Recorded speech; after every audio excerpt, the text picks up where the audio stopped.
So hello everyone, this is your Sattu भैया और आप सभी का प्यारा सा YouTube channel top rank tutorial. आज का हमारा वीडियो लेक्चर होगा इलेक्ट्रिक फील्ड एंड चार्जेस के अंदर लेक्चर नंबर 2, जिसमें हम पढ़ेंगे Coulomb force and principle of superposition. ठीक है, तो सबसे पहला हमारा हेडिंग है कूलम्ब्स लॉ। जो कूलम्ब लॉ ने भाई लॉ कैसे दिया था कूलम्ब्स ने, जैसे कि अगर मैं तुमसे बात करने लगूं, 11th क्लास में आपने एक लॉ पढ़ा था जिसका नाम था ग्रेविटेशनल फोर्स।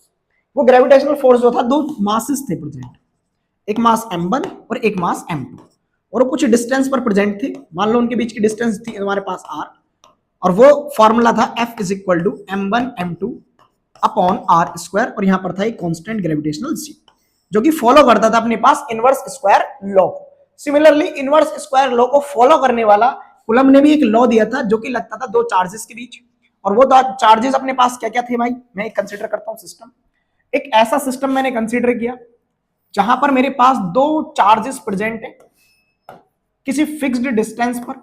मान लिया उनके बीच की जो डिस्टेंस है मेरे पास वो कितनी है मेरे प्यारे भाई, वो डिस्टेंस है मेरे पास r। अब कूलम्ब्स ने क्या कहा था, इन्होंने क्या स्टेटमेंट दिया कि अकॉर्डिंग टू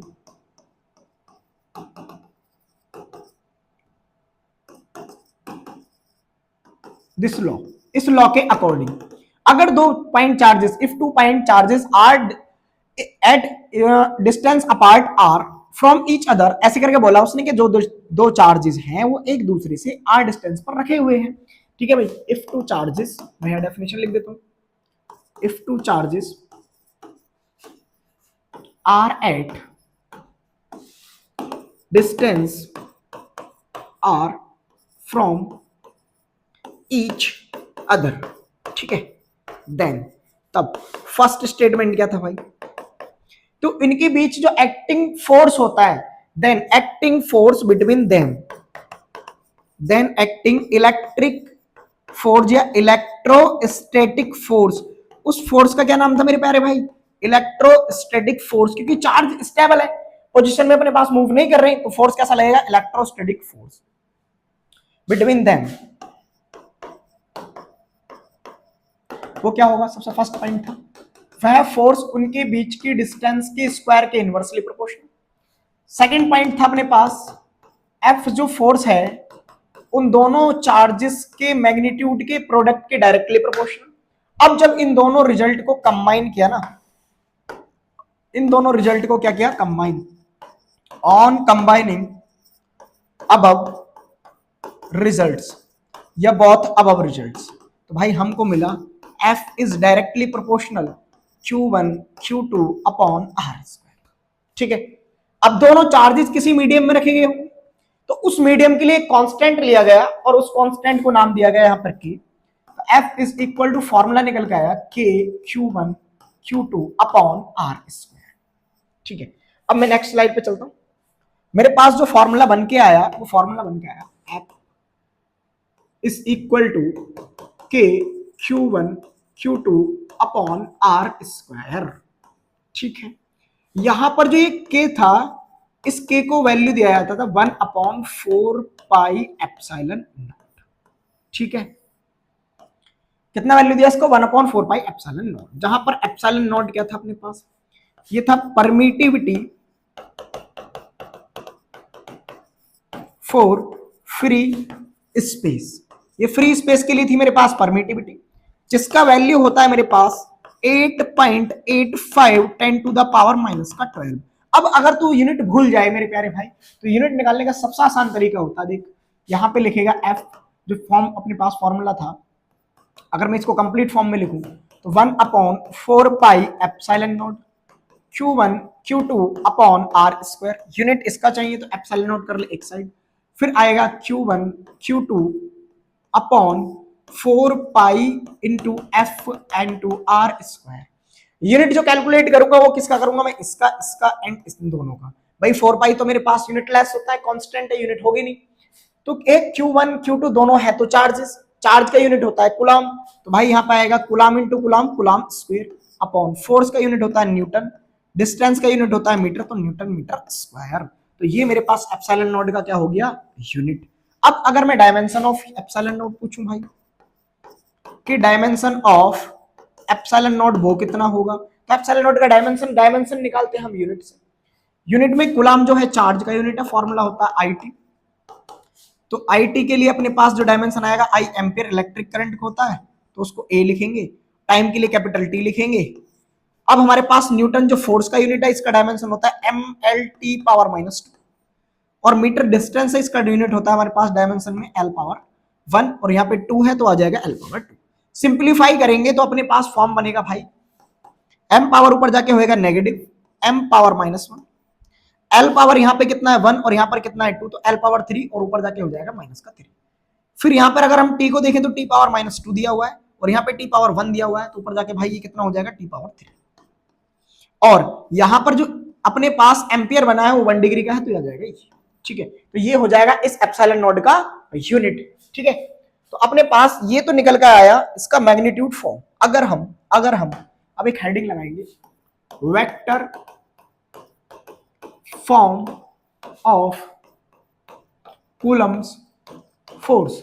इस इलेक्ट्रोस्टैटिक फोर्स को ही क्या नाम दिया गया था मेरे प्यारे भाई, कूलम फोर्स। तो कूलम फोर्स को सबसे पहले इन जनरल फॉर्म हम कैसे राइट करते हैं, वो होता है F is equal to 1/4 pi epsilon naught Q1 Q2 upon R square. भी वेक्टर फॉर्म में क्यों लिख रहे हैं, क्योंकि फोर्स एक वेक्टर क्वांटिटी है, तो हम इसको वेक्टर फॉर्म में लिख सकते हैं। तो देखो vector F is equal to आएगा 1/4 pi epsilon naught Q1 Q2 upon R square, और जब भी वेक्टर फॉर्म लिखते हैं तो मल्टीप्लाई कराते हैं यूनिट वेक्टर R से। यहां पर यूनिट वेक्टर R का जो वैल्यू होता है ना, वह होता है वेक्टर R अपॉन R का मॉडुलस, और किसी वेक्टर क्वांटिटी का मॉडुलस वो सेल्फ वेक्टर होता है अपने पास, मतलब स्केलर क्वांटिटी होती है, वो आ जाएगा R। तो अब मेरे पास जो फॉर्मूला बनेगा, तो मैं इसको राइट कर सकता हूं मेरे प्यारे भाई। सो वेक्टर F निकल के आएगा 1/4 pi epsilon naught Q1 Q2 upon R power 3 into vector R। ये मेरे पास आ जाएगा कूलम्स फॉर्म, मतलब Coulomb's law in vector form, ठीक है। अब एक इंपॉर्टेंट प्रिंसिपल होता है, जो प्रिंसिपल हम यूज करेंगे कि अगर हमारे पास कुछ इस टाइप की प्रॉब्लम हो कि यहाँ पर एक चार्ज इधर दिया है, एक चार्ज यहाँ दिया है, एक चार्ज यहाँ दिया है और एक चार्ज यहाँ दिया है, 4 कॉर्नर पे चार्ज दिया है स्क्वायर के, या तेरे पास एक ट्राइंगल है भाई, उसके 3 अपने पास अलग अलग पॉइंट्स पे चार्जेस दिए हुए हैं, और मेरे को निकालना है किसी एक पर्टिकुलर पॉइंट पर इलेक्ट्रिक फोर्स की वैल्यू या इलेक्ट्रोस्टैटिक फोर्स की वैल्यू। तो वो कैसे निकलेगा, उसके लिए हम यूज करते हैं प्रिंसिपल ऑफ सुपरपोजिशन। तो प्रिंसिपल ऑफ सुपरपोजिशन क्या होता है वो देखते हैं मेरे प्यारे भाई। हेडिंग होगा हमारा principal of superposition. Principal of superposition हमारे पास क्या होता है मेरे प्यारे भाई, देखेंगे क्या। प्रिंसिपल ऑफ सुपरपोजिशन हमसे बोलता है कि अगर मान लो यहां पर एक चार्ज है Q, और इससे अलग अलग डिस्टेंस पर कुछ चार्जेस रखे हुए हैं Q1 Q2 Q3, ये अपने पास अलग अलग चार्जेस है। मान लिया इस चार्जेस की डिस्टेंस यहाँ से R1 है, इस वाले की R2 है और इसकी R3 है, ठीक है। अपने पास यहाँ पर जो दिए हुए हैं इनकी डिस्टेंसेस कितनी है मेरे पास, R1 R2 R3। इस वाले के लिए इस पे लगने वाला फोर्स मैंने मान लिया वो F1 है, इस पे लगने वाला फोर्स मैंने मान लिया वो F2 है, और इसके लिए जो अपने पास फोर्स है वो कितना है, F3 है। अब इन तीनों चार्जेस के लिए मुझे इस चार्ज पर नेट इलेक्ट्रोस्टैटिक फोर्स निकालना, और उस फोर्स का वैल्यू है F। तो ये क्या बोलता है प्रिंसिपल ऑफ सुपरपोजिशन, कि net electrostatic force on a single charge is algebraic sum of all other charges. मतलब अपने पास जितने अदर चार्जेस हैं उनके इलेक्ट्रोस्टैटिक फोर्स का सम किसके इक्वल होता है, इस सिंगल चार्ज पर लगने वाले इलेक्ट्रोस्टैटिक फोर्स के इक्वल होता है मेरे प्यारे भाई। तो कैसे आएगा, यहां से जो F निकल कर आएगा ना, वो आएगा F1 प्लस F2 और प्लस का F3।